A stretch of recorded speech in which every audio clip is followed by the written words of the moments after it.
Shalom, Bapak Ibu, Saudara-saudari dalam Kristus. Kami rindu memperkenalkan sebuah inisiatif baru dari SDT Reform Indonesia, Coram Deo Worship Center and Studies. Pusat pendalaman dan pengembangan pelayanan ibadah Coram Deo adalah wujud pengabdian masyarakat salah satu Tridharma perguruan tinggi. Melalui pelayanan ini, kami rindu mengajak umat Nasrani menghayati bahwa penyembahan mencakup seluruh aspek hidup. Karena tidak ada yang tersembunyi dari hadirat Tuhan. Itulah Coram Deo, Before the Presence of God. Ada 3 pelayanan utama. Yang pertama, seminar Lokakarya Pieta. Tujuannya adalah untuk memperlengkapi komunitas Kristen mendalami esensi penyembahan. Kami percaya pendalaman ibadah adalah esensi transformasi gereja. Yang kedua, Worship 360. Pelayanan sosial media ini akan diarahkan untuk membagikan sumber-sumber pendalaman dan pengayaan ibadah Kristen. Ketiga, konsultasi pelayanan ibadah. Kami rindu membuka dialog, diskusi, konsultasi, dan pertukaran pikiran seputar pelayanan ibadah. Semoga melalui Coram Deo Worship Center and Studies, kita dapat memuliakan Tuhan Allah dan menikmati hadiratnya sampai kita berjumpa dengannya dalam kekekalan.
Halo, selamat malam semuanya.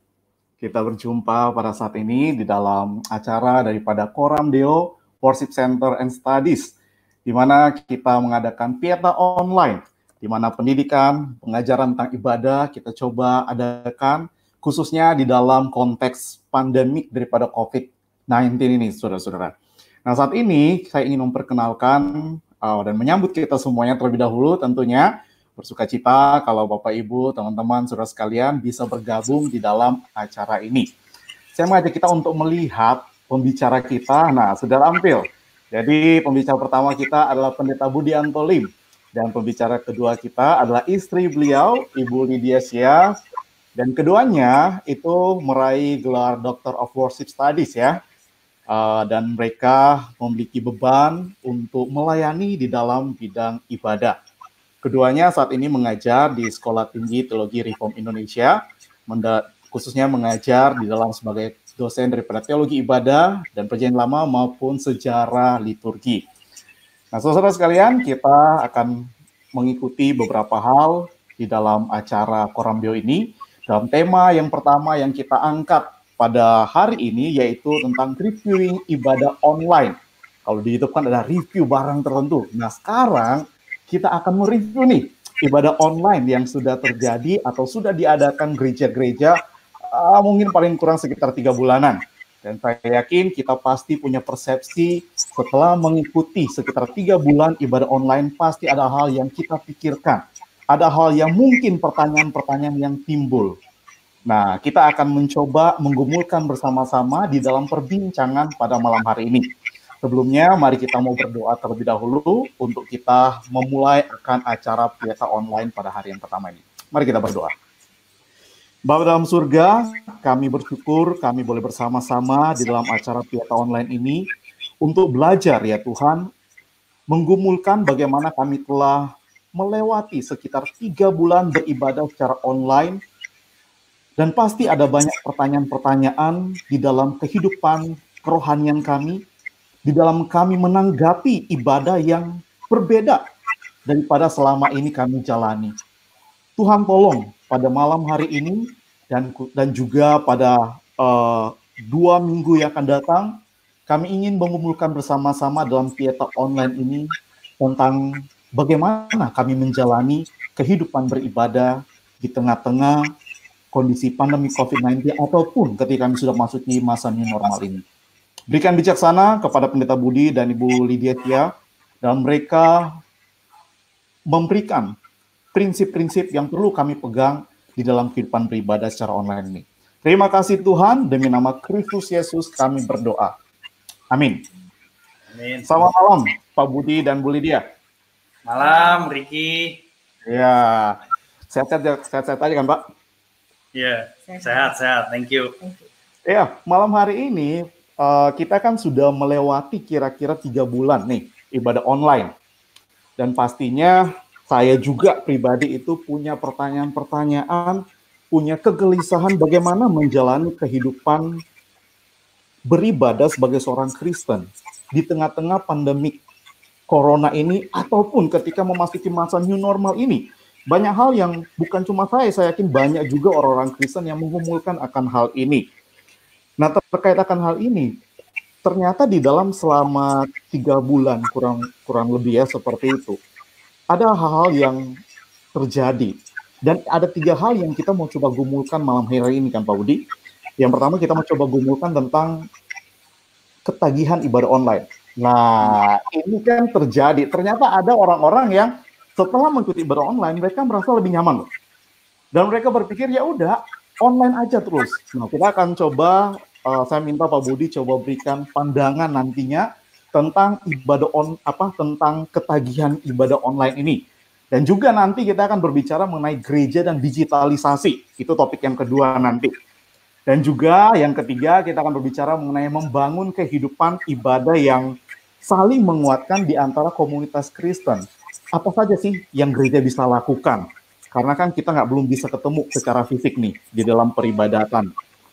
Nah, oleh sebab itu, nanti saya minta Pak Budi kita coba ngobrol-ngobrol hal ini ya. Dan terlebih dahulu, buat teman-teman, Bapak Ibu sekalian yang sedang menonton acara ini, kalau nanti Bapak Ibu punya pertanyaan, ya ada pertanyaan, Bapak Ibu, aturannya adalah silakan bertanya lewat chatting di kolom komen. Nanti rekan-rekan kami akan menseleksi pertanyaan-pertanyaan tersebut yang sesuai dengan topik-topik dan akan memberikan dan akan coba dijawab oleh kedua pembicara kita. Oke, tanpa berpanjang waktu lagi, saya serahkan kepada Pak Budi dan Bu Lydia untuk berbicara mengenai bagaimana sih mengatasi ketagihan ibadah online. Silakan Pak. Ya, selamat malam Ricky, terima kasih sekali untuk kesempatannya.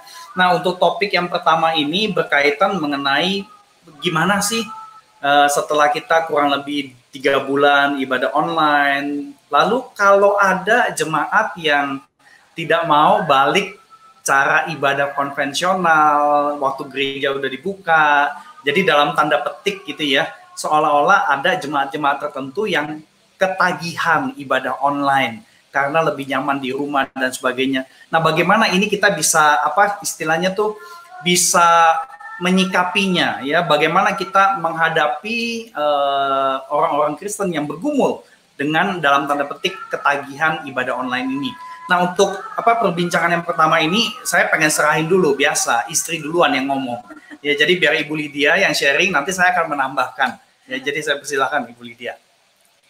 Baik Ricky dan semua peserta Pieta Online yang dikasih Tuhan Yesus, mengenai ketagihan ibadah online, mungkin kita perlu memikirkan terlebih dahulu apa sih yang menyebabkan jemaat itu bisa ketagihan ibadah online. Nah, malam ini kita dapat melihat paling tidak ada 2 alasan utama mengapa jemaat bisa ketagihan ibadah online ya. Ada 2 alasan utama. Yang pertama adalah kenyamanan. Ibadah online itu hemat, tidak perlu buang waktu, energi, uang untuk perjalanan bolak-balik, pulang pergi. Kemudian juga diberikan easy access ya, tinggal pencet. Ibadah dapat dilakukan hanya dengan jari. Tidak perlu repot dandan, pilih busana, pilih sepatu, aksesoris, tidak perlu nyetir, ya gampang ya. Itu yang diberikan. Dan tidak hanya itu, ibadah online juga memberikan privacy.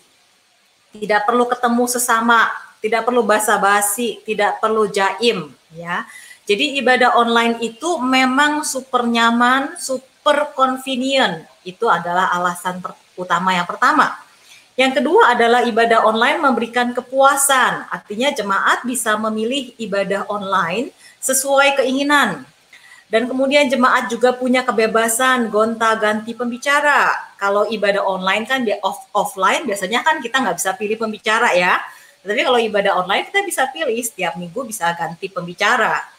Dan juga ditambah dengan wide access ya, bisa explore ibadah gereja lain.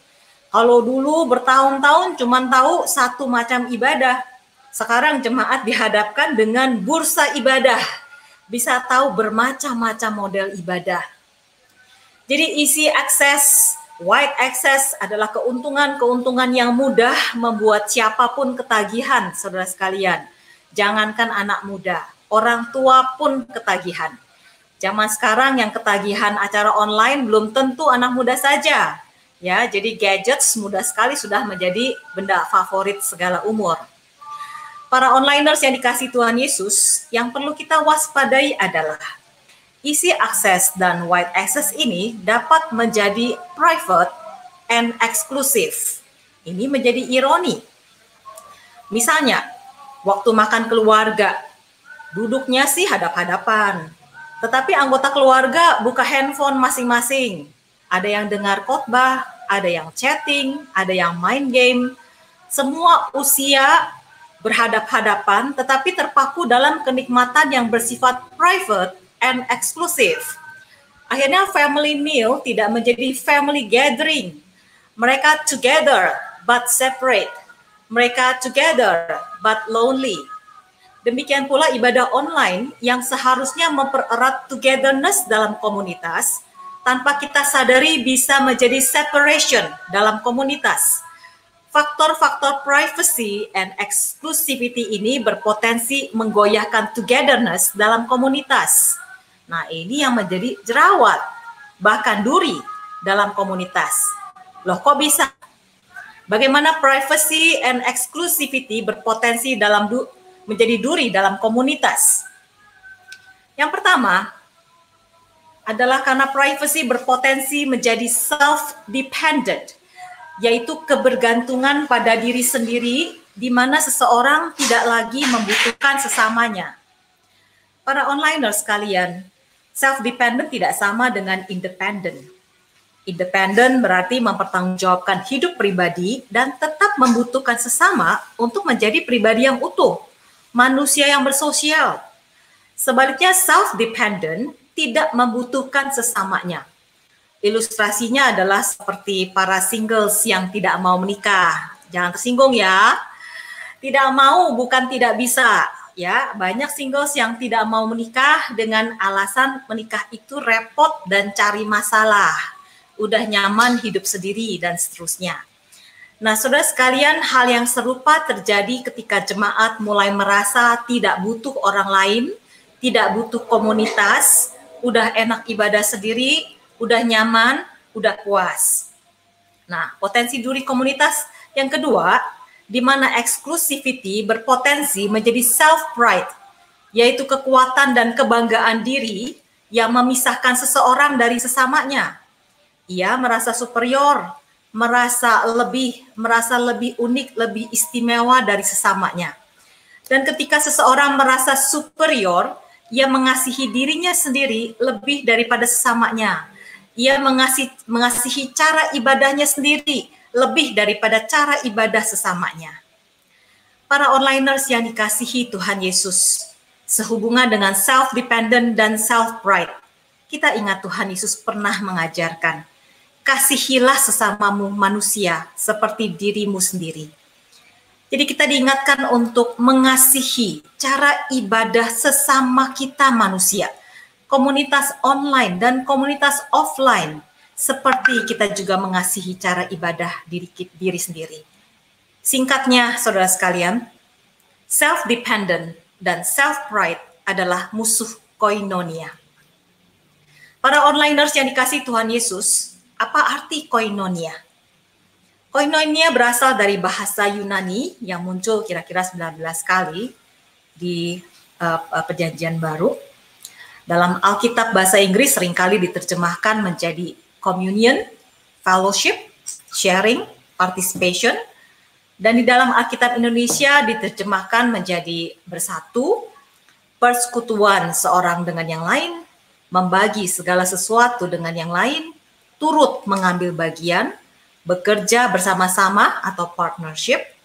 Dan contohnya dapat kita lihat di kisah 2 dan 4, di mana komunitas gereja mula-mula itu berkoinonia. Bagaimana mereka berkoinonia? Mereka sehati, sejiwa, bertekun dalam pengajaran Rasul, dalam persekutuan, selalu berkumpul untuk memecahkan roti, berdoa sambil memuji Allah, dan mereka saling berbagi dan saling memenuhi keperluan satu sama lain. Nah, para onliners, sebagai highlights, malam ini kita akan melihat bahasa koinonia dan karakter koinonia. Bahasa koinonia ditandai dengan kata jamak. Kita, kami, mereka, dan aku dan kau, aku dan dia, laki-laki dan perempuan. Nah, Allah kita adalah Allah yang menggunakan bahasa koinonia. Kalau kita lihat, Kejadian 1 ayat 26 mencatat, berfirmanlah Allah, baiklah kita menjadikan manusia menurut gambar dan rupa kita. Dan kemudian waktu manusia mendirikan menara Babel, Allah juga berfirman, baiklah kita turun dan mengacau balaukan di sana bahasa mereka. Para onliners sekalian, Allah yang berkoinonia menciptakan manusia yang berkoinonia. Sehingga di Kejadian 1 ayat 27 dicatat, maka Allah menciptakan manusia itu menurut gambarnya. Menurut gambar Allah diciptakannya dia, laki-laki dan perempuan diciptakannya mereka. Allah menciptakan manusia menurut gambarnya. Dan salah satu gambar Allah adalah koinonia. Kita, marilah kita. Di sini kita melihat bahwa kata dia, satu manusia, berubah menjadi laki-laki dan perempuan, menjadi mereka. Dilanjutkan di Kejadian 1 ayat 28, Allah memberkati mereka, lalu Allah berfirman kepada mereka, beranak cuculah dan bertambah banyak, penuhilah bumi dan taklukkanlah itu. Berkuasalah atas ikan-ikan dan burung-burung dan segala binatang. Kata mereka menjadi anak cucu dan tambah banyak. Kita lihat di sini bahwa koinonia berkaitan erat dengan kuasa penciptaan dan kuasa menaklukkan bumi. Jadi, para Pieta Onliners dalam konteks sehari-hari, kalau suami istri menggunakan bahasa kita, maka mereka memiliki kuasa mengatur anak-anak, kuasa mengatur rumah tangga. Tetapi kalau bahasanya non-jamak, kalau bahasanya tunggal, terserah lu, gua mau begini, papa bilang boleh, mama bilang gak boleh, maka anak bisa bingung. Nah, ini adalah bahasa koinonia. Selanjutnya, karakter koinonia adalah saling. Allah Tritunggal adalah 3 pribadi yang saling mengasihi, saling melayani, dan saling memuliakan. Allah Bapa memuliakan anaknya dengan memperkenalkannya sebagai anakku yang kukasihi. Kepadanyalah aku berkenan. Allah Anak memuliakan Allah Bapa dengan memperkenalkannya sebagai Bapa yang bertahta di sorga. Juga Bapa yang kudus, Bapa yang adil, Bapa yang memberi pemberian yang baik. Dan Allah Anak memuliakan Allah Roh dengan memperkenalkannya sebagai Roh Kudus, penghibur, dan Roh kebenaran. Kesalingan Bapa, Anak, Roh juga nyata dalam saling bekerja sama, saling berpartisipasi, dan saling bergembira. Contohnya Yesus bergembira dalam Roh Kudus dan berkata, "Aku mengucap syukur kepadamu, ya Bapa." Yesus juga berkata, "Bapamu yang di sorga, ia akan memberikan Roh Kudus kepada mereka yang meminta kepadanya." Yesus juga berkata, penyembah-penyembah benar akan menyembah Bapa dalam roh dan kebenaran. Kita tahu bahwa Roh Kudus adalah roh kebenaran, dan Yesus sendiri adalah jalan dan kebenaran dan hidup. Pieta Onliners yang dikasihi Tuhan Yesus, setiap kita orang percaya, kita dilahirbarukan untuk berkoinonia. Koinonia kita orang percaya adalah cermin kemuliaan Allah Tritunggal yang berkoinonia. Kita dibaptis dalam koinonia Bapa dan Anak dan Roh Kudus. Kita menerima penyertaan kasih karunia Tuhan Yesus Kristus dan kasih Allah dan persekutuan Roh Kudus. Kita menyembah Allah Bapa melalui dan di dalam Allah Anak oleh Roh Allah yang diam di dalam diri kita. Dan komunitas orang percaya tidak terbatas pada gedung gereja atau komunitas gereja lokal. Sesuai dengan pengakuan iman rasuli, komunitas orang percaya adalah gereja yang kudus dan am, persekutuan orang kudus. Dan gereja yang am ini meliputi segala suku, ras, bahasa, bangsa, dan melampaui batasan waktu dan tempat. Singkatnya, kita semua, para Pieta Onliners, kita semua orang percaya tidak dilahirbarukan untuk hidup sendiri. Setiap kita orang percaya, begitu dilahirbarukan, secara otomatis masuk dalam komunitas orang percaya, secara lokal maupun secara am. Ujung-ujungnya, Pieta Onliners yang dikasih Tuhan Yesus, koinonia adalah destinasi kekal umat Allah. Umat Allah yang am akan mencapai penggenapannya, yaitu berkoinonia dengan Allah Tritunggal. Seperti dicatat di dalam Wahyu 21 ayat 3. Kemah Allah ada di tengah-tengah manusia, dan ia akan diam bersama-sama dengan mereka. Mereka akan menjadi umatnya, dan ia akan menjadi Allah mereka. Jadi Ricky dan para Pieta Onliners yang dikasih Tuhan Yesus, bagaimana mengatasi ketagihan ibadah online? Jangan jadikan ibadah online sebagai destinasi hidupmu, tetapi jadikan koinonia sebagai destinasi hidupmu. Gunakan mindset kami, kita, saya dan dia. Waktu bangun pagi, tidak hanya kita berdoa mohon berkat buat diri sendiri, tetapi gunakan kata kami yang ada di rumah. Berkati kami, ampuni kami, berikan roti buat kami, berikan firman buat kami, tolong kami, dan sebagainya. Gunakan mindset saling dalam segala aktivitasmu. Jangan memikirkan saya mau begini, terserah dia, terserah kamu, dan sebagainya. Tetapi bagaimana kita selalu menggunakan kata saling. Kalau kamu mau makan apa, saya ikut. Nanti gak habis, mari kita habiskan bersama. Saling, gitu ya. Dan secara praktisnya nanti kita akan lihat bagaimana membangun sense of community di akhir daripada webinar ini. Saya serahkan kepada Ricky. Oke, terima kasih Bu Lydia. Ini kalau orang bilang tuh ini isi ya. Kita dapat isi pada malam hari ini, daging yang makan. Jadi dalam catatan saya melihat betapa Bu Lydia menekankan tentang koinonia yang justru merupakan musuh daripada self-dependency dan self-pride ya. Karena justru yang harus ditekankan dalam gereja, harus diperhatikan kita sebagai orang beriman dalam beribadah, justru itu karakter daripada koinonia yaitu jamak dan saling. Artinya saling bergantung ya Bu, satu dengan yang lain maksudnya ya. Ya, ya. Berarti ketika saling bergantung ini satu dengan yang lain, berarti seharusnya ketika kita mulai atau teman-teman yang mulai berpikir soal, aduh, udah ibadah tuh online aja lah, nggak usah lagi ibadah offline, lebih enak ibadah online. Nah, karena tadi kan banyak mendatangkan kenyamanan dan lain sebagainya. Dan atau mungkin mereka berpikir seperti ini, Bu. Oh, kan yang penting itu Tuhan lihat hati. Kita beribadah dimanapun, it's okay lah, ya kan? Dan bukankah kita itu menjadi satu komunitas umat Tuhan yang tidak memandang tempat? Jadi sudahlah, lebih baik online. Nah, kira-kira kalau begitu bagaimana, Bu?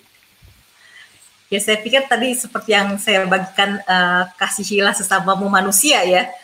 Jadi kalau kita ingin ibadah sendirian dan kita tidak merindukan sama kita manusia, ya hatinya ada yang salah sih, Ricky. Mengasihi Tuhan, dikatakan hukum yang sama dengan itu adalah mengasihi sesamamu manusia seperti diri sendiri. Jadi 3 bagian antara Tuhan, diri sendiri, dan sama manusia tidak pernah terlepas sebenarnya. Ya, jadi hatinya itu sendiri perlu dibetulin kayaknya. Berarti justru ketika orang mengatakan seperti itu, yang penting soal hati, sebenarnya dia sedang merusak koinonia itu, Bu ya? Iya. Karena tidak ada hati yang lengkap tanpa koinonia dengan Allah Tritunggal, tanpa koinonia dengan sesama kita. Oke, Pak Budi, mungkin ada tambahan, Pak? Wah, thank you so much, Ricky. Saya kira apa yang Ibu Lydia sampaikan ini, kan pertanyaan basicnya kan yang kita saksikan kan bagaimana nih bantuin kita-kita yang mungkin sudah tergoda untuk tidak balik ibadah konvensional di gereja karena udah ketagihan keenakan ibadah online gitu ya. Nah, dari apa yang tadi Ibu Lydia sampaikan, sebenarnya itu padat banget kan, makanya kamu sebutkan sebagai ini isi nih, ini daging gitu kan. Kalau saya tambahin lagi, ini tapi saya kira ini satu hal yang penting sekali. Kita mau melihat bahwa ketika kita memikirkan pertanyaan-pertanyaan praktis yang berkaitan dengan ibadah, sebenarnya banyak sekali keterkaitan dengan aspek-aspek pengajaran iman Kristen yang lain. Nah, itulah kenapa kami di SCT Reform Indonesia ada MTH Ibadah Pelayanan Gereja. Karena memang apa yang tadi Ibu Lydia sampaikan itu sebenarnya dipelajari di berbagai macam konteks pengajaran doktrin, sistematik teologi. Dan pembelajaran ibadah itu mencoba mengkaitkan semuanya. Jadi pertanyaan bagaimana mengatasi ketagihan ibadah online? Pertanyaan itu simpel. Tetapi untuk menjawab itu tidak sesimpel itu. Nah, tapi saya kira komen saya yang terakhir mengenai pertanyaan ini adalah saya cukup percaya kalau kita benar-benar mau jadi murid Kristus yang sungguh-sungguh, kita perlu melihat ke dalam diri kita. Kenapa sih kita tergoda untuk ibadah online dan kagak balik ke gereja konvensional misalkan? Dan saya percaya ketika kita melihat diri ke dalam, kita sebenarnya tahu jawabannya. Ya, kenapa kita tergoda? Dan saya kira apa yang tadi diungkapkan oleh Ibu Lydia mengenai, kalau saya pakai istilah comfort and convenient. Ini natur manusia. Ya, manusia itu pengen comfort and convenient. Jadi saya kira ini satu hal yang kita perlu perhatikan sih. Thank you, Ricky.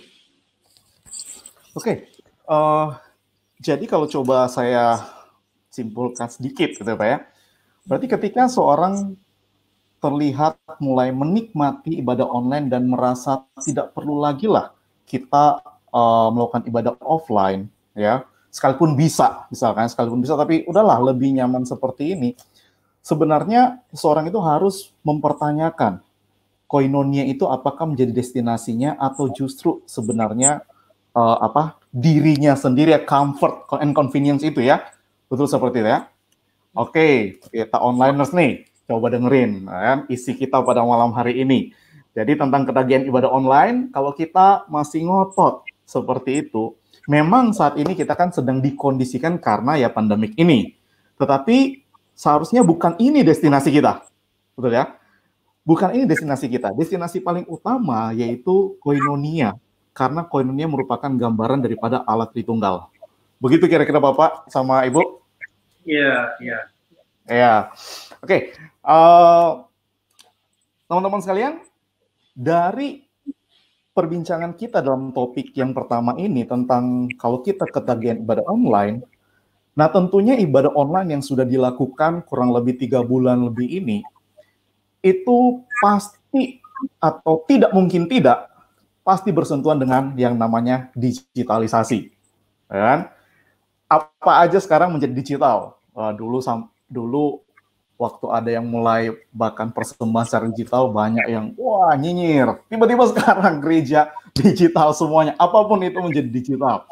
Nah ini menjadi isu yang penting juga nih, ya kan? Menjadi isu yang penting juga untuk kita coba sorti bersama-sama. Bagi Pak Budi dan Bu Lydia, kira-kira apa sih prinsip-prinsip yang gereja atau khususnya para pimpinan gereja perlu pikirkan, perlu gumulkan bersama-sama di dalam menghadapi akan gelombang digitalisasi ini yang tak terhindarkan lagi. Kita pasti akan hidup atau sedang menghidupi dunia digital ini. Kira-kira ada prinsip-prinsip yang bisa dibagikan nggak? Silakan Pak Budi sama Ibu. Yang mengenai digitalisasi ini topik yang memberikan tantangan tersendiri buat kita ya. Tadi kita udah mencoba untuk merenungkan, mencoba untuk menerima, dan saya percaya butuh dicerna juga sih mengenai apa yang tadi Ibu Lydia sampaikan, koinonia dan kaitannya dengan jati diri Allah kita, Allah Tritunggal ya. Nah, begitu kita bicara digitalisasi, nah ini apa yang saya sharingin ini bisa jadi kedengarannya ada sesuatu yang kayaknya tuh minor gitu ya, nggak langsung bisa plak gitu loh ya. Tapi saya kira ini satu hal yang penting sekali, karena mengenai digitalisasi betul sekali kita nggak bisa hindari. Dan saya kira ketika kita mau mencoba untuk memikirkan mengenai realita digitalisasi ini, kita perlu betul-betul periksa kita ini benar-benar sadar gak sih mengenai digitalisasi ya. Karena ini satu hal, mayoritas kita mungkin bisa mengatakan bahwa ini digitalisasi, tetapi begitu sampai kepada realita gereja sekarang harus virtual, kita kebingungan cari kayak semacam petunjuk, panduan, pegangan dan sebagainya. Kita udah dengar di dalam salah satu webinar, saya yakin Pak Riki juga sempat ikutan, ada satu pendeta Yakub Trihandoko ya, beliau sempat mengatakan berdasarkan apa yang beliau amati di berbagai gereja, sebenarnya banyak gereja tidak siap menghadapi digitalisasi dan virtualisme. Ya, jadi ketidaksiapan ini bukan cuma urusan teknis logistik, tetapi termasuk pemikiran, pertimbangan teologis. Jadi saya kira ini satu hal yang penting sekali. Nah, saya coba share dulu PowerPoint saya supaya kita bisa lebih jelas ya. Bentar. Nah, mengenai digitalisasi ini saya kira gereja sudah tahu ini realita. Tetapi panggilan kita sebagai gereja bukan hanya sekedar tahu ya bahwa kita hidup di dalam realita budaya digital. Kita punya tanggung jawab. Gereja itu bertanggung jawab membaca signs of time. Membaca, mengerti, memikirkan mengenai apa sih implikasi budaya digital, dan kemudian kita mencoba menafsirkannya di bawah terang Injil Yesus Kristus. Nah, slide yang saya munculkan ini sebenarnya merupakan salah satu kutipan dari dokumen gereja Roma Katolik, bahwa gereja itu perlu bertanggung jawab dan membaca sign of time dan menafsirnya di bawah terang Injil. Dan saya kira udah jelas sekali ya, sign of time di sini adalah teknologi dan media digital. Kehidupan kita bukan cuma diselimutin sama media digital, tetapi juga dibentuk sama digitalisasi tadi. Ya, dan saya kira di dalam realitas sehari-hari banyak sekali media digital dipakai buat menguatkan kehidupan rohani orang Kristen. Contoh yang paling terkenal, YouVersion, ya, Alkitab digital. Ya, rata-rata kita semua pakai Alkitab ini, dan per 24 Juni yang lalu sudah hampir sampai 430 juta download. Nah, aplikasi digital seperti ini juga punya feature yang memungkinkan pengguna untuk saling interaksi, ya, untuk bisa add friends, untuk bisa baca Alkitab bersama-sama sebagai satu komunitas digital. Ya, jadi saya kira aplikasi-aplikasi seperti ini sebenarnya realita yang mendorong umat Kristiani untuk saling interaksi sebenarnya, ya. Nah, aplikasi seperti ini banyak sekali, saudari Pak Riki juga bisa cek sendiri. Dan kalau ini yang bahasa Inggris, kalau kita cek App Store yang bahasa Indonesia, ketik Kristen munculnya juga banyak banget. Nah, satu realita lagi yang saya kira juga penting, belakangan ini mungkin bukan belakangan ya, tetapi udah ya kita kan denger ya kalau di dalam dunia bisnis industri 4.0 gitu kan. Nah, ini banyak yang membicarakan mengenai Internet of Things.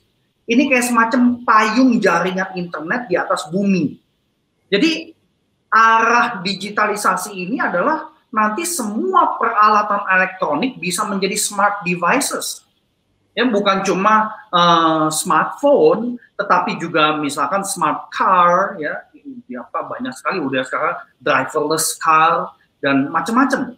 Jadi Internet of Things ini ketika kita mencoba memikirkan dan kemudian kita dibawa arus sama digitalisasi, kita nggak bisa cuma jadi konsumen, ya, nggak bisa cuma jadi pengguna.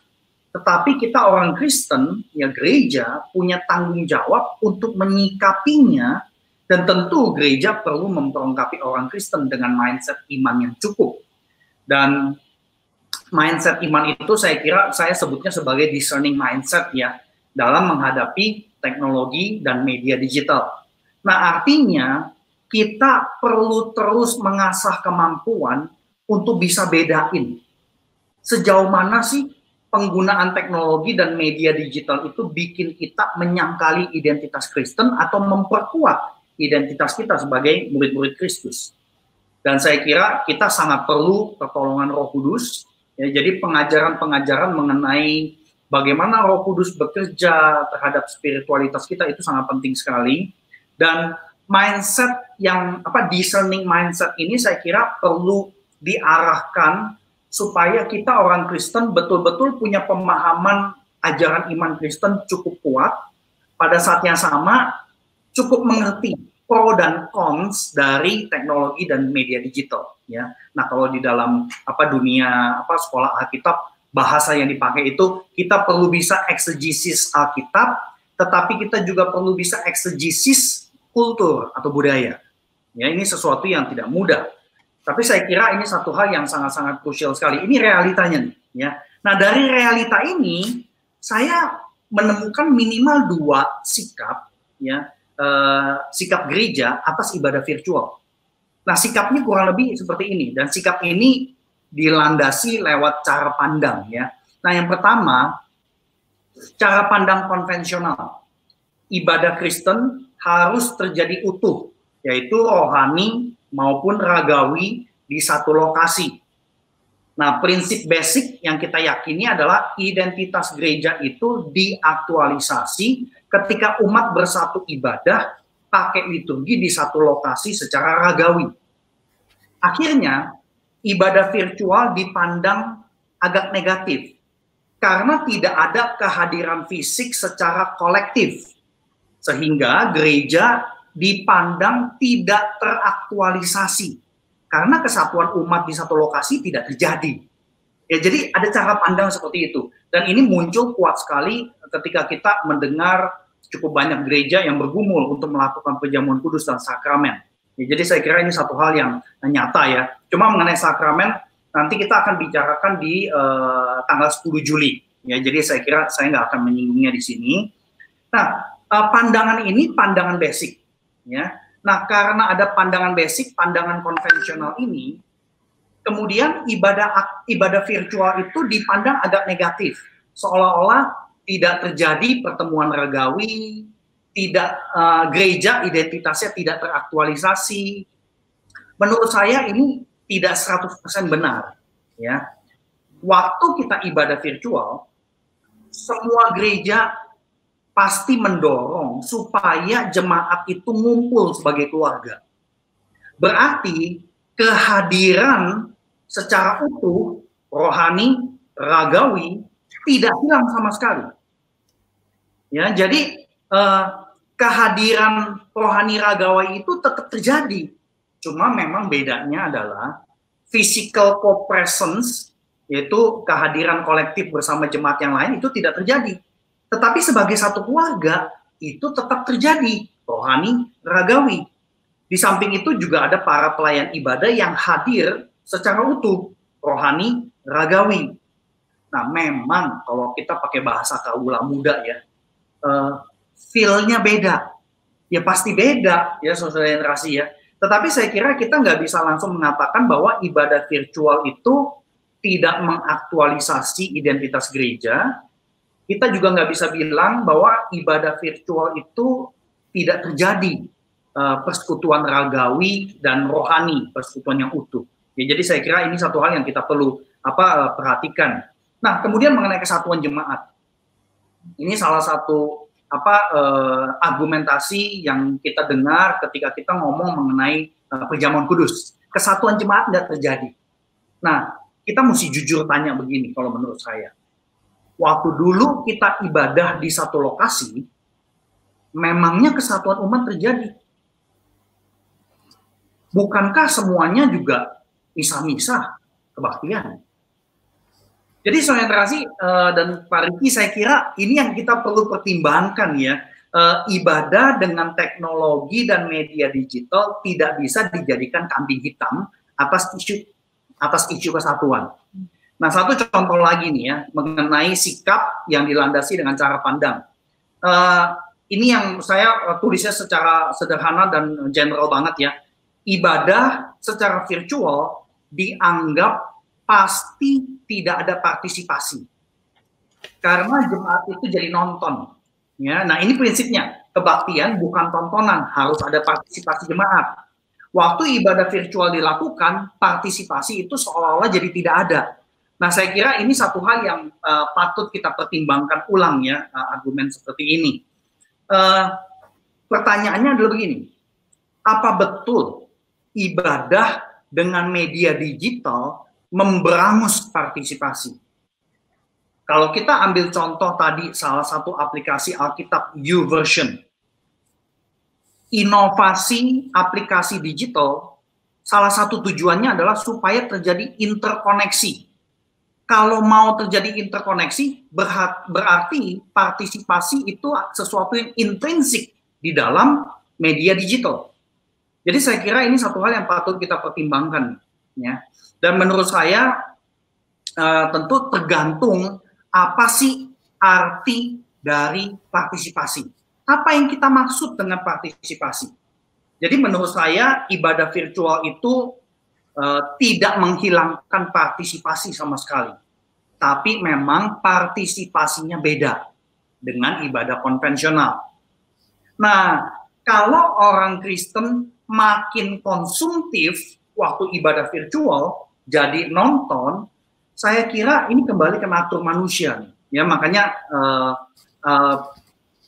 pemikiran mengenai ibadah dengan antropologi ini juga nggak bisa dipisah begitu saja. Ya, balik kepada natur manusia dan penghayatan kita atas ibadah sebagai satu umat Allah. Contoh sederhananya, praktisnya begini. Waktu pelayan ibadah ngajak kita berdiri, kita lagi ibadah di rumah, kemudian diajak mari kita berdiri, tapi kagak ada yang mau berdiri.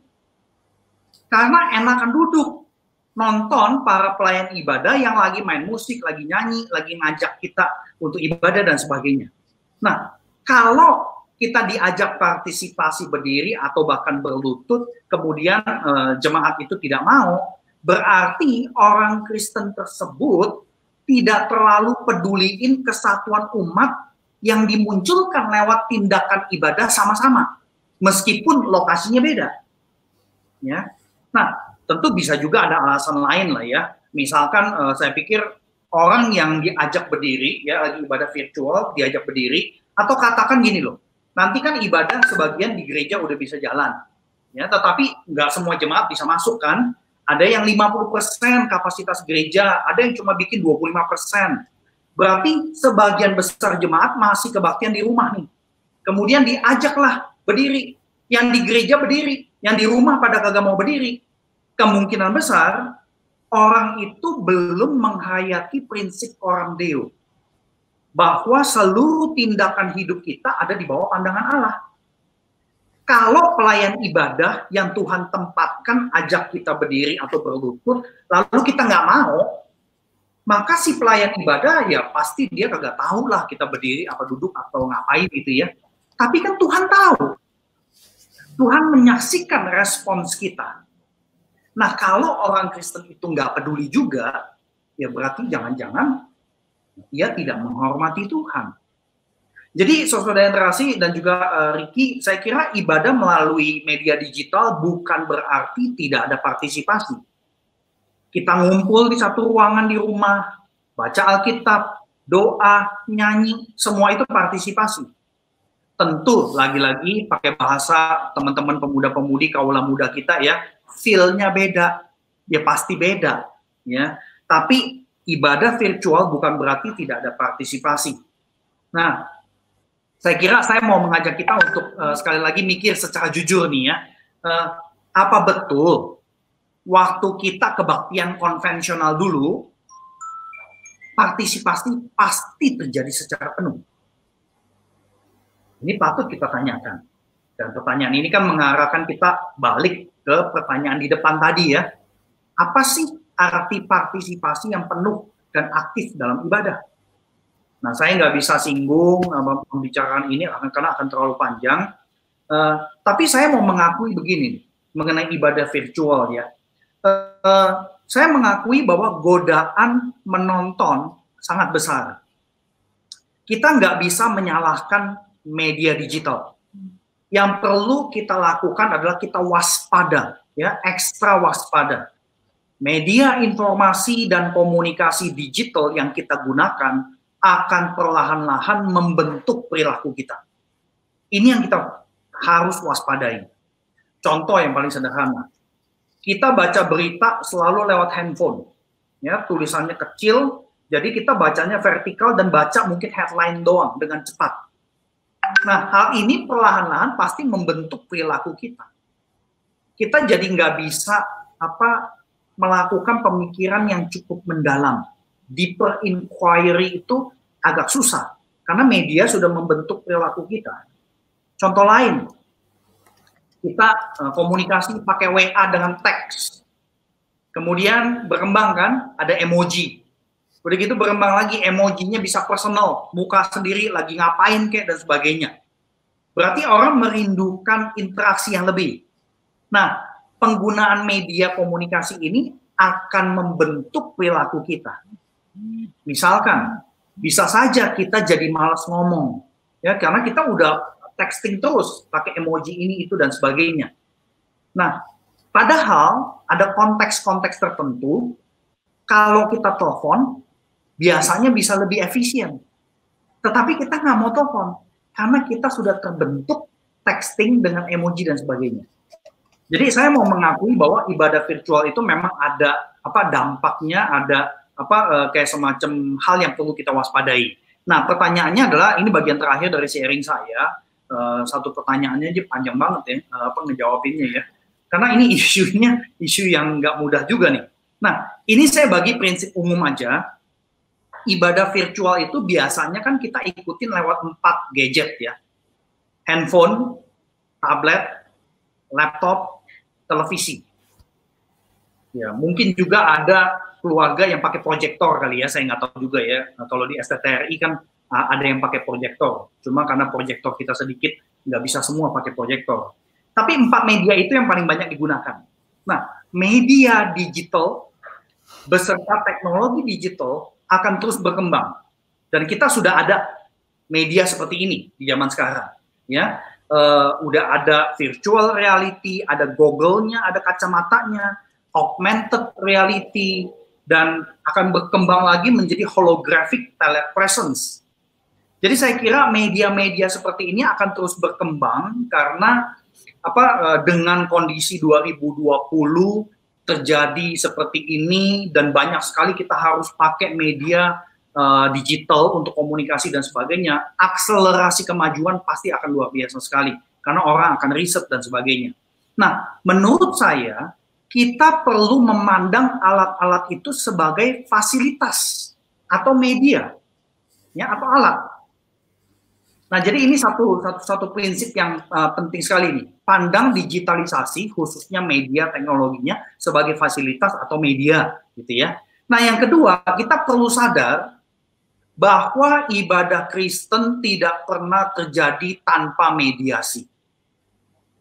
Tentu mediasi teologis adalah inkarnasi Allah dalam diri Tuhan Yesus Kristus, ya, utuh, rohani, ragawi. Tuhan Yesus Kristus adalah mediator utama. Nah, melalui inkarnasi Allah menjadi sama dengan manusia yang utuh, rohani, ragawi. Jadi ketika kita ibadah, sebenarnya kita diajak menyembah Allah Bapa melalui mediasi Tuhan Yesus Kristus di dalam Roh Kudus. Nah, dinamika inkarnasi juga punya elemen misteri. Khususnya setelah Tuhan Yesus bangkit ya dari kematian, dari kubur. Contoh yang paling menarik adalah Lukas 24. Kita tahu ceritanya, dua murid di Emmaus ketemu Tuhan Yesus. Nah, waktu Tuhan Yesus jalan di samping kedua murid, ini secara fisik nih ya, kedua murid nggak kenalin Yesus. Nah, Yesus ada di situ secara fisik, secara rohani, semuanya di situ dirinya, tapi seperti absen. Ya. Nah, begitu perjamuan, mereka kenal Yesus, tapi Tuhan Yesus tiba-tiba hilang secara fisik. Jadi Tuhan Yesus itu absen secara fisik, tetapi tidak absen.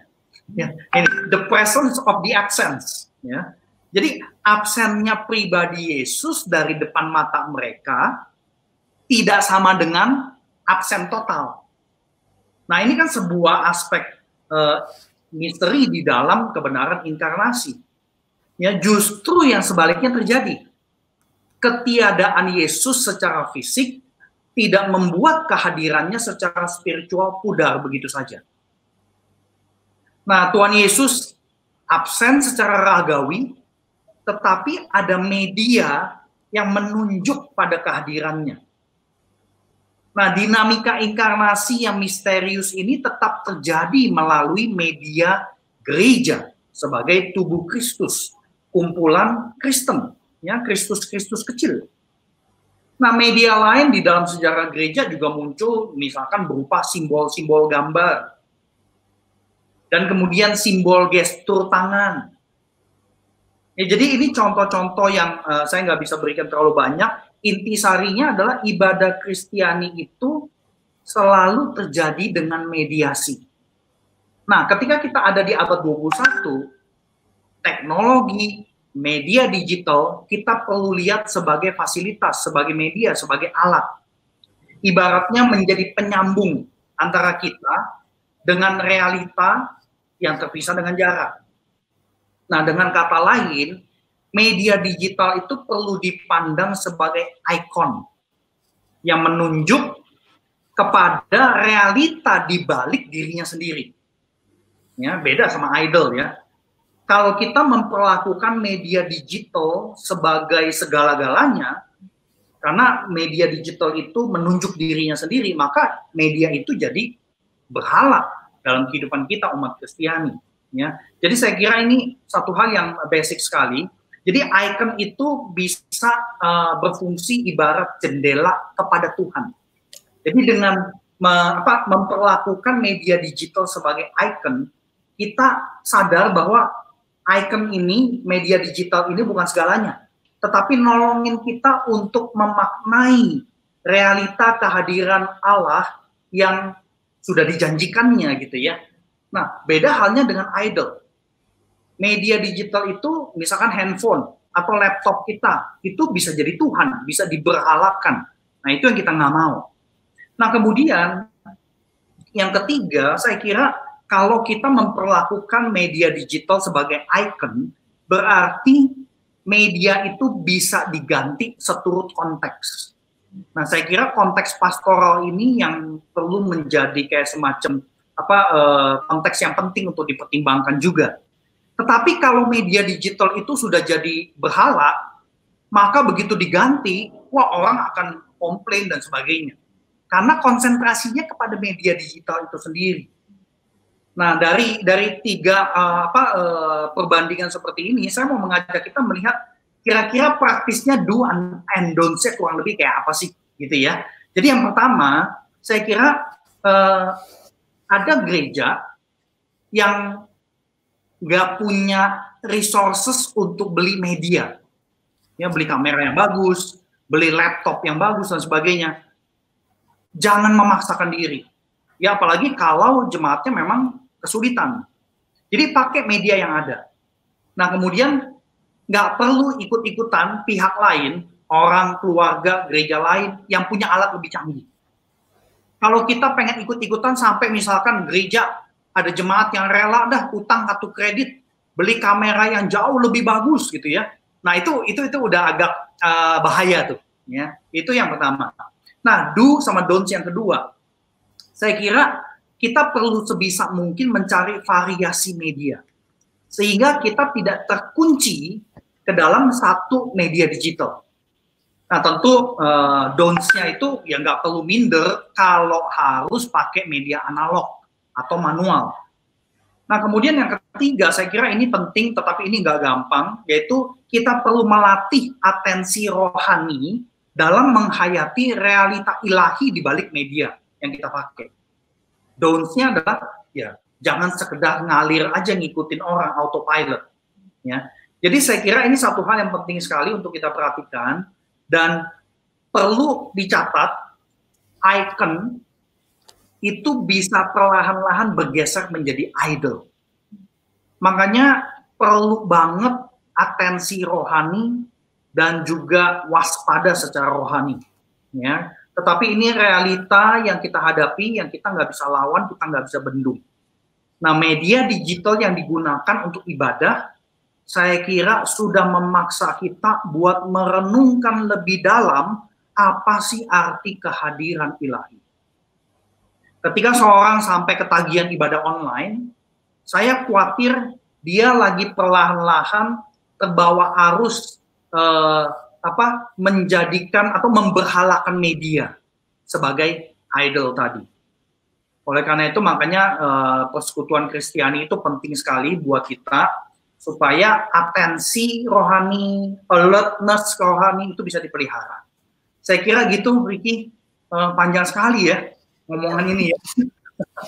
Iya, karena memang nggak mungkin kita bahas mendetil Pak ya, karena cukup dalam yang harus dipikirkan. Tapi setidaknya saya mencatat beberapa hal penting, bahwa ternyata hal yang perlu kita perhatikan bahwa ibadah itu kan adalah partisipasi.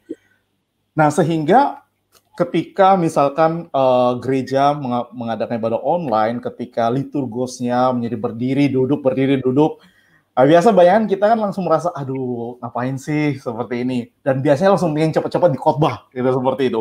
Tapi ternyata partisipasi itu, apa bisa dikatakan seperti ini Pak? Apakah partisipasi itu menjadi tolak ukur di dalam kita beribadah sungguh-sungguh dalam penggunaan digital? Bisa nggak seperti itu? Maksud kamu partisipasi sungguh-sungguh dalam penggunaan digital itu gimana ya? Iya, artinya kan ibadah kita harus berpartisipasi. Ya. Kan? Kita nggak bisa diam. Nah, misalkan apakah dengan kita berpartisipasi itu penggunaan tubuh kita, entah ketika kita beribadah disuruh duduk, berdiri, bernyanyi, ya kan, bernyanyi, jadi tidak kemana-mana, tidak ke dapur, tidak memasak, tidak olahraga dan lain sebagainya, tapi benar-benar beribadah dan mengikuti segala instruksi partisipasi jemaat. Ketika kita berpartisipasi begitu, apakah partisipasi itu menjadi tolak ukur bahwa kita sebenarnya telah menggunakan atau telah beribadah secara online dengan baik, telah menggunakan digital itu dengan baik? Karena tadi Bapak sempat mengatakan bahwa digital itu membentuk perilaku kita juga sebenarnya. Nah, berarti apakah gereja perlu memikirkan penting dalam partisipasi ini, Pak? Well, saya kira gereja perlu bantu jemaat bagaimana berpartisipasi tanpa kemudian mengunci cara partisipasi. Itu satu.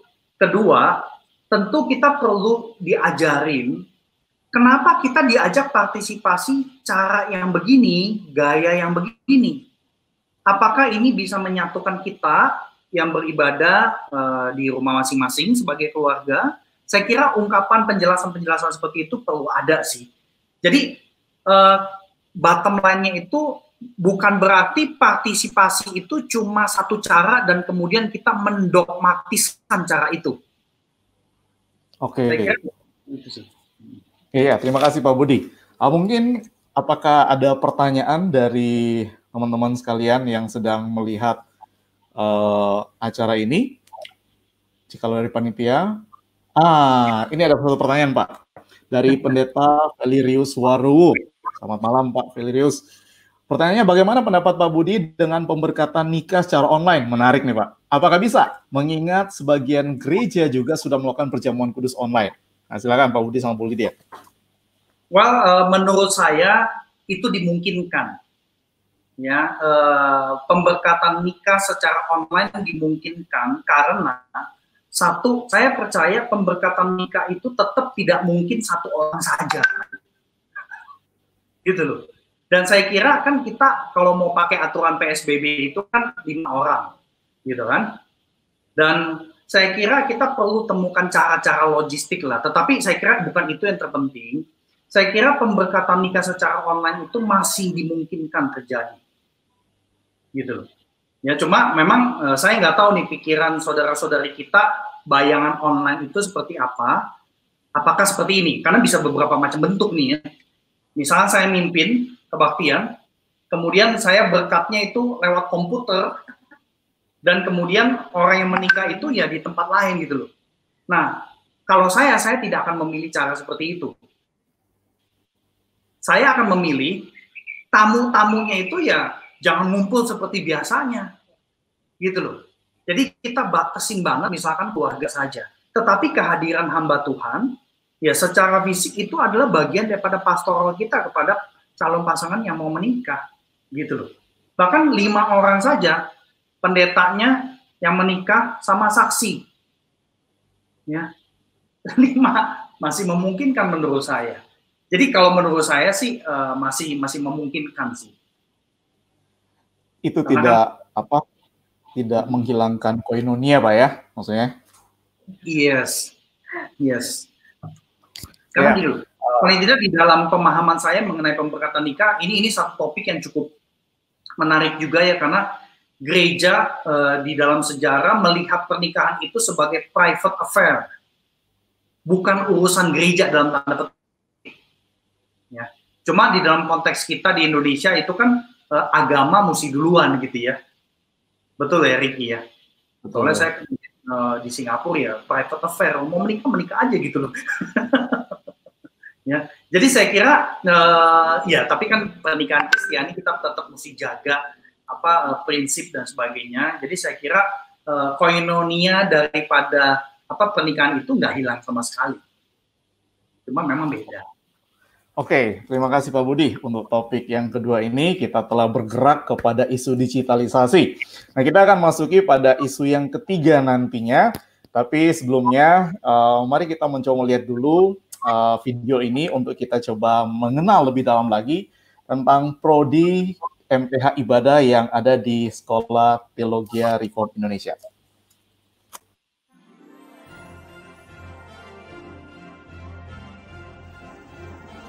Saudara-saudari, banyak gereja bertanya, mengapa gereja kami tidak bertumbuh?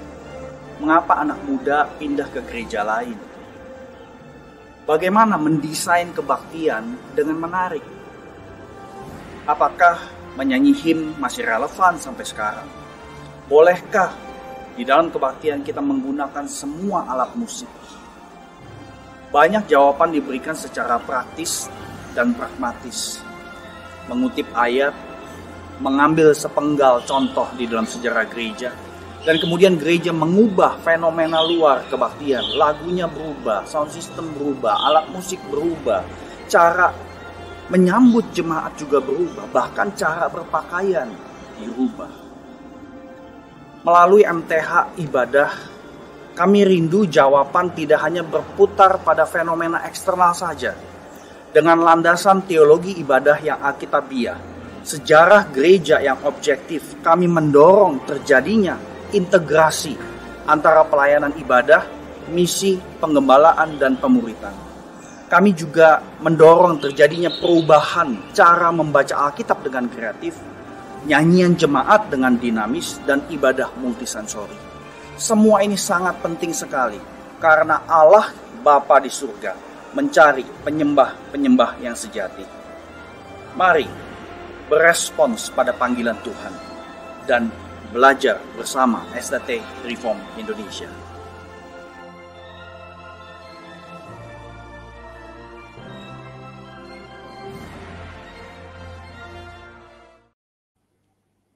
Ya, jikalau Bapak Ibu, teman-teman sekalian sedang menggumulkan untuk menjadi hamba Tuhan di dalam bidang ibadah, bisa memikirkan menggumulkan STTRI itu sebagai tempat pembentukan Bapak Ibu sekalian. Jadi ingat, responi panggilan Tuhan. Kalau Tuhan sudah memanggil, pikirkan baik-baik dan gumulkan baik-baik. Oke, Pak Budi dan Bu Lydia, kita tadi telah berbicara mengenai ketagihan ibadah online yang terjadi, dan itu tidak bisa dipungkiri daripada arus digitalisasi. Dan gereja harus memikirkan secara matang-matang, secara baik penggunaan digitalisasi itu. Nah sekarang, apakah dengan digitalisasi ini yang telah terjadi sekarang dalam ibadah online ini, itu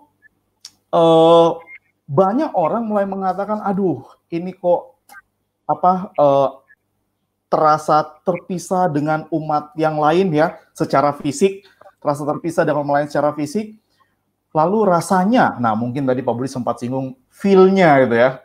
Feel-nya itu kok nggak ada fellowship ya, nggak ada fellowship. Nah sekarang apalagi kita masuk masa new normal ini. Artinya bisa jadi nih ya kan. Atau misalkan saja ini memakan waktu yang sangat panjang, kita akan seperti ini terus. Dan bisa jadi begini terus. Sampai mati mungkin. Nah kira-kira kalau ini terjadi terus, bagaimana kita menjalani atau gereja memikirkan mengadakan hal-hal apa yang bisa membentuk fellowship itu supaya kita tuh bisa tetap kuat satu sama lain dan tetap bertumbuh di dalam situasi kondisi penggunaan digitalisasi ini. Saya ingin men-sharingkan ya, ada silakan, Bu. Ya, ada 4 hal yang bisa kita karyakan untuk membangun sense of fellowship itu ya dalam konteks di digital community ya. Yang pertama adalah pelayanan pastoral, 2 pembinaan integratif, 3 ibadah atau elemen liturgi yang melibatkan partisipasi semua jemaat sebagai komunitas, dan yang keempat adalah proyek komunitas. Kita akan lihat bersama ya secara cepat. Yang pertama, pelayanan pastoral mencakup percakapan pastoral. Gembala tentunya dapat membuka sapaan gembala online 1 hari dalam seminggu ya, setiap minggu ada waktu 1 hari untuk jemaat dapat bercakap-cakap, bertanya jawab, dan saling mengupdate kehidupan mereka. Percakapan pastoral juga dapat dilakukan oleh hamba Tuhan atau pembina bagi jemaat melalui telepon ataupun WhatsApp. Kemudian pelayanan counseling bagi jemaat yang membutuhkan percakapan khusus, gereja dapat menyediakan counseling online oleh hamba Tuhan, pembina, atau tim counselors, tergantung ketersediaan yang ada ya. Dan kemudian penyediaan sembako atau dana diakonia bagi jemaat yang dirumahkan, mengalami krisis ekonomi, atau terkena sakit penyakit. Selanjutnya untuk pembinaan integratif, itu meliputi pembinaan biblika, teologi, dan praktek hidup keluarga. Adalah sangat menolong jikalau setiap pembinaan itu, setiap webinar itu tidak hanya berhenti pada delivery knowledge, tetapi ada tips new normal yang bisa langsung dipraktekkan jemaat. Misalnya di dalam pembinaan BBK itu bisa membahas satu kitab atau beberapa perikop yang secara khusus memberikan bekal atau stamina rohani pada masa COVID. Misalnya dari kitab Mazmur, Ayub, Daniel, kitab 1 Korintus membahas kehidupan jemaat, atau kitab 2 Korintus membahas pergumulan pelayanan. Dan pembinaan itu dapat dikonklusi dengan tips new normal, misalnya cara menghafal ayat yang menjadi highlights dalam pembinaan. Pembinaan teologi membahas teologi seputar pergumulan, bagaimana pergumulan menjadi opportunity untuk mengalami kemenangan, bagaimana mengupgrade iman melalui pergumulan. Jadi jemaat mendapatkan pendampingan teologi di dalam masa pandemi seperti ini. Lalu kemudian dapat dikonklusikan dengan tips membangun new habits. Misalnya mengatasi stres dengan bersihin dapur, dengan cuci mobil, atau menanam bunga, gitu ya. Dan kemudian pembinaan keluarga dapat membahas seni komunikasi yang membangun dan membagikan tips housemaking, bagaimana melibatkan anggota keluarga mengerjakan pekerjaan rumah tangga bersama-sama, ya. Mama senang, semua senang. Atau tips homeschooling. Kita onliners yang dikasih Tuhan Yesus, semua tips new normal ini dapat melibatkan semua jemaat, ya, jadi nggak harus dibawakan oleh hamba Tuhan atau narasumber. Bisa mengajak anak-anak menjadi contoh menghafal ayat, mungkin para ayah jemaat dapat membagikan cara memotivasi anak dalam belajar, lalu para ibu membagikan cara melibatkan anak dalam pekerjaan rumah tangga. Jadi pembinaan integratif itu bisa menjadi kesempatan pembinaan dari jemaat untuk jemaat. Nah, itu adalah pembinaan integratif. Selanjutnya kita melihat ibadah komunitas. Ibadah komunitas adalah ibadah yang mengkreatifkan elemen-elemen dalam liturgi untuk melibatkan partisipasi komunitas. Durasi ibadah online harus tetap dijaga sekitar 1 jam, ya, maksimum 1 jam 15 menit. Dan tentunya di dalam ibadah komunitas, para pemimpin, hamba Tuhan, majelis, pengurus harus menjadi model yang menginspirasi pelaksanaan ibadah komunitas. Kita tidak membahas urutan liturgi malam ini, tetapi kita akan fokus beberapa elemen liturgi yang dapat dikreasikan sebagai partisipasi jemaat. Yang pertama adalah sambutan komunitas atau greetings. Ini biasanya di dalam konteks format lama, ya, old normal, itu banyak gereja melakukan praibadah. Tetapi kita bisa menggunakan praibadah mungkin 15 menit sebelum ibadah mulai, atau kalau gereja ingin mengadakannya pas sudah mulai 5 menit, ya, sebagai greetings, itu bisa dilakukan. Kalau pakai Zoom, maka bisa mengundang semua peserta ibadah online untuk menyampaikan greetings kepada sama peserta ibadah online. Ya, shalom, selamat hari Minggu, selamat senang berjumpa lagi dalam ibadah online, dan sebagainya. Lalu kemudian kalau sistemnya adalah recording, bisa rekam video atau tampilkan slides berisi 5-10 kalimat greetings, ya, dari hamba Tuhan, ya, masing-masing orang hanya 1-2 kalimat dari hamba Tuhan dan keluarga, majelis dan keluarga, atau keluarga jemaat, ya, bisa menyertakan foto keluarga. Jadi kita ingin selalu menjaga sense of community, ya, jangan cuma satu hamba Tuhan atau gembala, nggak ada hubungan sama keluarga, dan sebagainya. Jadi penampilan-penampilan visual yang memang sifatnya community making, ya. Elemen yang selanjutnya adalah pujian, ya. Kalau biasanya kita hanya pujian itu berisi nyanyi doang, ya. Dapat kita bisa mengundang jemaat untuk memberikan kesaksian mingguan, ya. Setiap minggu 1 kesaksian saja. Kalau memang pendek bisa jadi 2 kesaksian, ya. Ini merupakan elemen pujian, ya. Dan hamba Tuhan atau pembina dapat approach secara pribadi jemaat-jemaat yang terus mengalami kemenangan pada masa-masa seperti ini, boleh diundang untuk bersaksi. Ini menjadi kesaksian dalam komunitas. Elemen yang selanjutnya adalah salam damai, ya. Kalau biasanya salam damai itu jemaat diajak untuk memberi salam, maka dalam ibadah online salam damai dapat dikreatifkan dengan membagikan perkataan yang membangun. Jadi ketika salam damai, jemaat diundang untuk memakai handphonenya, memakai WhatsApp, ya, untuk menyampaikan perkataan membangun lewat WhatsApp pribadi atau WhatsApp grup, ya. Jemaat dapat diajak untuk mengingat 1 atau 2 nama dan memberikan kalimat-kalimat yang menyemangati orang-orang ini. Elemen yang lain adalah persembahan. Biasanya persembahan hanya berisi data bank account gereja untuk transfer. Nah, saudara sekalian, sebenarnya elemen persembahan dapat melatih jemaat untuk hidup mengucap syukur setiap hari. Ini justru saatnya, saudara sekalian, ya. Jadi selama 1 minggu jemaat diajak untuk menyampaikan 1 atau 2 kalimat syukur ke WhatsApp group atau kepada pembina, ya. Pemimpin grup kemudian bisa menyampaikan highlights kepada gembala. Dan gembala dapat merangkum kalimat-kalimat syukur menjadi ucapan syukur komunal dalam ibadah minggu. Jadi ketika persembahan itu disampaikan oleh gembala, ucapan syukur komunal. Ya, jadi jemaat merasa terlibat ya di dalam semua ibadah yang sedang berlangsung. Dan tentunya kalimat-kalimat syukur secara lengkap itu dapat di-list, dapat didaftarkan dan ditampilkan dalam slide setelah ibadah yang berfungsi sebagai host ibadah, memberikan kemuliaan kepada Allah. Nah, itu adalah elemen persembahan. Selanjutnya doa syafaat harus menjadi syafaat komunitas. Syafaat komunitas itu meliputi kebutuhan komunitas, ya, jemaat yang sakit, bergumul, kehilangan pekerjaan, termasuk rencana follow up, apa yang akan dikerjakan gereja supaya jemaat bersama-sama mendoakannya. Dan tentunya harus ada kesempatan buat jemaat untuk berdoa, untuk pergumulan keluarga pribadi, sanak saudara, atau teman dekat, dan sebagainya. Dan kemudian dapat ditutup dengan doa Bapa kami. Nah, hal terakhir yang dapat kita karyakan untuk membangun sense of fellowship itu, ya, adalah proyek komunitas. Contohnya adalah doa berantai. Nah, gereja dapat membuat susunan doa berantai setiap hari, lalu jemaat diundang untuk berpartisipasi dalam doa berantai, menurut pembagian hari. Jadi jemaat dapat memilih 1 hari dalam seminggu ikut berdoa, ataupun mau setiap hari juga boleh, ya. Jadi jemaat dapat diajak terus untuk berpartisipasi. Yang kedua adalah Taurat kehidupan. Jemaat dapat membagikan ayat-ayat yang secara khusus memberkati mereka pada masa COVID ini.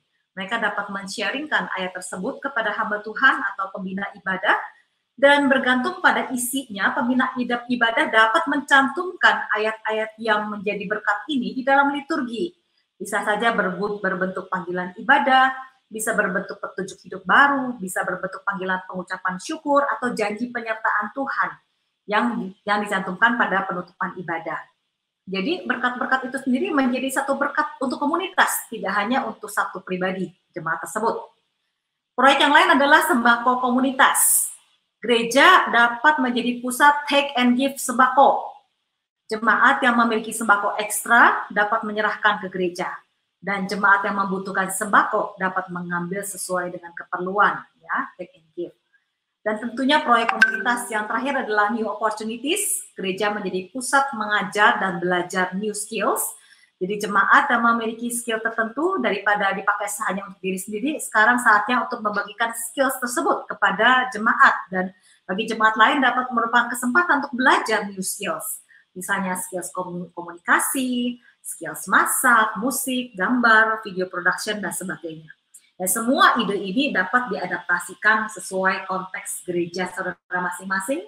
Yang paling penting adalah motivasinya untuk membangun sense of fellowship, ya, sense of community itu di dalam komunitas. Seperti itu, Ricky. Iya, menarik sekali ya. Ternyata aspek keluarga tuh menjadi sangat penting karena keluarga yang mengajarkan, kepala keluarga mungkin perlu belajar untuk mengajar kepada anak-anak dan lain sebagainya. Juga aspek liturgi yang mungkin banyak orang pikir liturgi ya sudah urutan-urutan dalam ibadah. Tapi ternyata ada pastoralnya juga. Ya, ada pastoralnya di dalam liturgi yang ada. Nah, itu perlu dipikirkan tuh. Bagi para perancang-perancang ibadah perlu memikirkan secara serius bagaimana liturgi itu sebagai aspek penggembalaan. Dan juga tadi ada proyek-proyek komunitas. Menarik sekali, Bu Lydia. Dan mungkin kita mau melihat apakah ada pertanyaan dari peserta Pieta Online. Ya, saya bacakan ya. Ini dari Randy Kasira. Bagaimana agar kita bisa merancang ibadah yang tidak jatuh ke ekstrim ketagihan ibadah online tapi tidak juga kembali ke ibadah konvensional karena ketagihan juga. Nah, itu gimana nih? Kalau Randy Kasira yang tanya nanti aja di kelas aja jawabnya.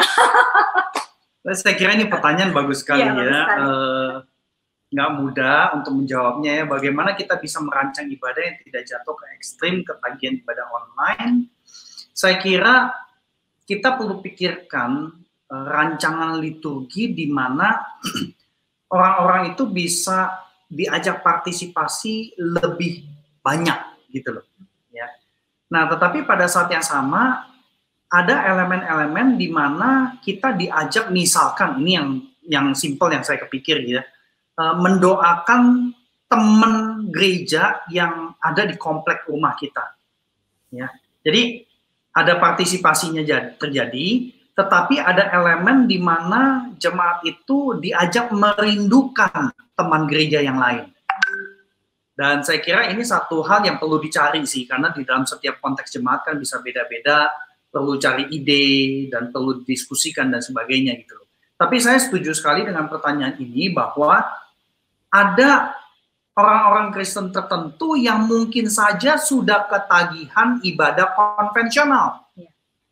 Karena pada saat ibadah konvensional yang dulu, itu kan semuanya, apa ya istilahnya, full gitu loh. Semuanya bisa terjadi dengan maksimal.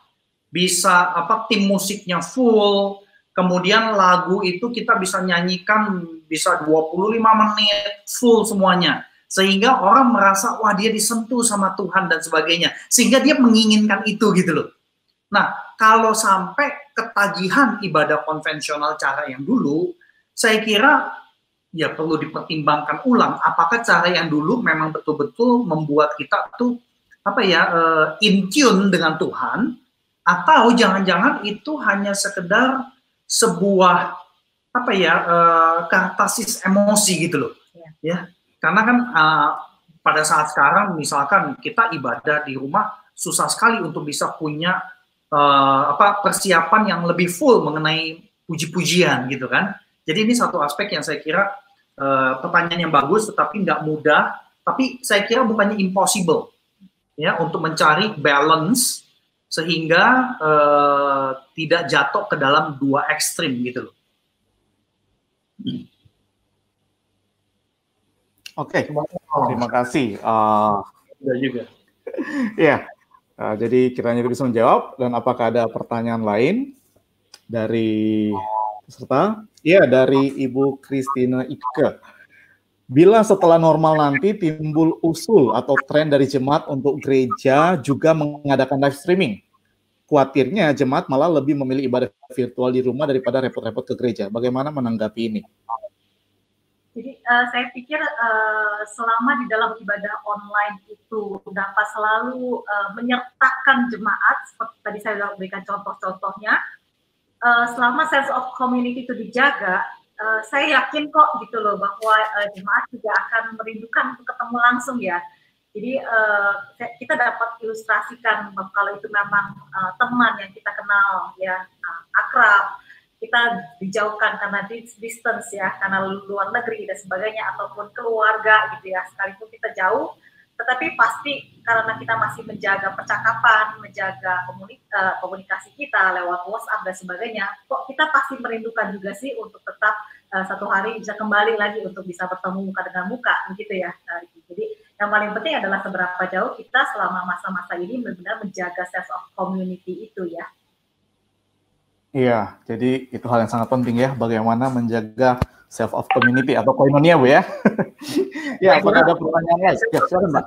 Iya, pertanyaan tadi itu menarik karena saya menduga, tentu saya juga khawatir, ibadah secara virtual ini nggak bisa ditiadakan dalam setengah tahun ke depan.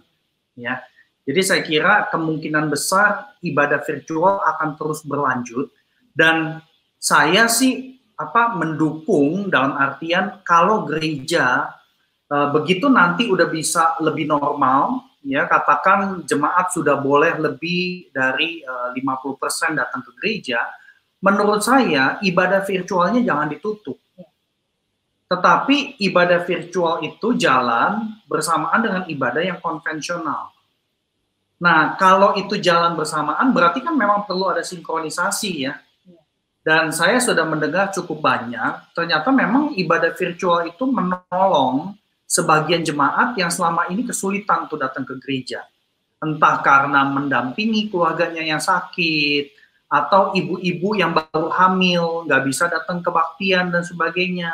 Saya kira ada kelompok-kelompok jemaat yang terjangkau dengan adanya ibadah yang virtual juga. Jadi buat saya, tentu saya tidak akan mengecam, ya. Misalkan ya, kalau pertanyaan tadi kan kalau ada yang ngusulin nih, ibadah virtualnya lanjutin aja. Kalau menurut saya usulan itu baik. Nah, kalau kemudian sampai, ya balik lagi pertanyaan di depan ya, kalau sampai yang ibadah virtual akhirnya ketagihan gitu kan, ya kita pikirin ide, ya misalkan contoh-contoh tertentu di dalam ibadah yang terjadi itu supaya mereka tuh merindukan untuk bisa bersekutu gitu loh. Dan saya kira aspek-aspek misalkan pertemuan kita seperti ini online gitu ya, percakapan online seperti ini bisa dilanjutkan. Ini aspek digitalisasi yang saya kira bisa dilanjutkan dan ya apalagi kita di Jakarta ya, mau ketemu pemuritan susahnya minta ampun karena macet gitu kan. Nah menurut saya kelompok kecil dengan cara media digitalisasi seperti ini, menurut saya nggak ada masalah. Oke, ya. Terima kasih Bu Lydia dan Pak Budi untuk isi-isi daging-daging yang diberikan pada kita malam hari ini. Jadi kalau melihat waktu, saya perlu menyimpulkan nih semuanya. Beberapa hal yang saya soroti pada malam hari ini yang sangat penting. Ternyata ketika menghadapi soal ketagihan ibadah online, kita perlu memikirkan paradigma koinonia sebagai tujuan. Itu menjadi hal yang penting ya, karena mungkin kita selalu melupakan akan hal itu. Dan gereja juga perlu memikirkan baik-baik media digital itu sebagai ikon, bukan jadikan idol. Nah, itu menjadi hal penting juga untuk dipikirkan oleh gereja-gereja, sehingga penggunaan media sosial, media digital dan lain sebagainya itu bisa membuat kita bertumbuh. Dan ada banyak hal pastoral, tips-tips yang sudah diberikan oleh Bu Lydia tadi ya, baik dalam keluarga yang perlu dilakukan, baik di dalam liturgi ibadah ketika hari Minggu perlu dipikirkan, dan bahkan juga dalam proyek-proyek komunitas yang ada. Nah, itu menjadi hal yang sangat baik sekali. Dan buat informasi bagi Bapak Ibu, saudara-saudara sekalian, teman-teman sekalian, minggu depan ya, Jumat depan kita akan bicara mengenai generasi alfa. Nah, ini nih salah satu hal yang perlu kita pikirkan. Bagaimana nih anak-anak ini dengan ibadah online? Nah, karena ada suatu perbedaan generasi dan tentunya tidak hanya menyentuh tentang generasi anak-anak ini, tetapi bagaimana ibadah intergenerasi yang perlu ada di dalam masa-masa kita melaksanakan ibadah online ini. Jadi, Bapak Ibu harap masukkan dalam agenda dan jangan lupa subscribe dulu channel ini dan tekan notifikasi sehingga itu nanti akan diberitahukan kepada Bapak Ibu tentang acara nanti, bahkan juga upload daripada Koram Deo Worship Center and Studies ini. Bapak Ibu bisa juga mengikuti atau memfollow akun Instagram kami di dalam Koram Deo WCS, itu di Instagram. Dan juga kalau Bapak Ibu ingin mendapatkan informasi tentang pendaftaran atau tentang Sekolah Tinggi Teologi Reform Indonesia, itu bisa melihat di deskripsi yang ada di channel YouTube ini. Sehingga Bapak Ibu bisa mengklik dan bisa mendapatkan informasi yang lebih banyak lagi. Dan Sekolah Tinggi Teologi Reform Indonesia sedang membuka ujian saringan masuk. Jadi bagi Bapak Ibu, teman-teman sekalian yang sedang bergumul secara serius, coba doakan. Ya, coba doakan dan coba didatengin dulu, dilihat-lihat dulu ya website daripada STTRI. Siapa tahu memang ini menjadi tempat yang Bapak Ibu akan dibentuk oleh Tuhan. Oke, Bapak Ibu saudara sekalian, kita tidak terasa sudah 1,5 jam kita melakukan obrolan ini, karena pasti banyak hal yang bisa kita gali, masih banyak daging yang bisa kita dapatkan, tapi waktu yang harus memisahkan. Oleh sebab itu, jangan lupa minggu depan ya. Minggu depan kita akan bertemu lagi dalam Pieta Online di seri yang kedua tentang generasi alfa dan ibadah online. Mari kita mau menutup untuk ibadah Pieta Online ini. Saya minta Pak Budi boleh menutup dalam doa. Nah, kita berdoa. Terpujilah Engkau ya Allah Bapa, karena Engkaulah Allah yang terus memelihara segala kehidupan manusia, termasuk umat-Mu yang bergumul di dalam aspek peribadahan minggu maupun peribadahan hari lepas hari. Tuhan, kami berdoa melalui segala macam pertanyaan yang muncul di dalam seluruh pergumulan kami ini, mampukan kami untuk lebih tajam memiliki atensi rohani dan mengarahkan hati pikiran kami kepadamu, sehingga pikiran-pikiran yang dari atas itulah yang boleh menaungi kami, khususnya para pelayan-pelayanmu, para pemimpin gereja, sehingga ketika mencoba untuk mengadakan, merancang peribadahan, kami boleh betul-betul peka atas apa yang kau inginkan, sekaligus peka atas segala kebutuhan dan pergumulan jemaatmu. Tuhan, kami mohon belas kasihan-mu, supaya apa yang kami perbincangkan ini butuh waktu untuk dicerna, butuh waktu untuk disesuaikan dengan segala macam konteks yang berbeda-beda. Kiranya Engkau yang memampukan kami. Kiranya Roh Kudus-Mu yang memberikan penerangan, pencerahan, sehingga segala upaya kami menjadi upaya yang terus bergantung total hanya kepada diri-Mu ya Tuhan Yesus Kristus, yang sudah mati buat kami, yang sudah mengasihi kami sedemikian rupa. Ya Tuhan, terima kasih untuk saudara kami Ricky beserta dengan rekan-rekan kami yang membantu di belakang layar, dan juga saudari kami yang menyaksikan lewat YouTube. Kiranya Engkau yang boleh memberkati, dan kiranya damai sejahtera yang daripada surgawi yang boleh Engkau curahkan kepada setiap daripada kami. Di dalam nama Tuhan Yesus Kristus kami berdoa dan kami bersyukur. Amin. Amin. Terima kasih. Kita jumpa minggu depan. Kami pamit. Amin. Selamat malam.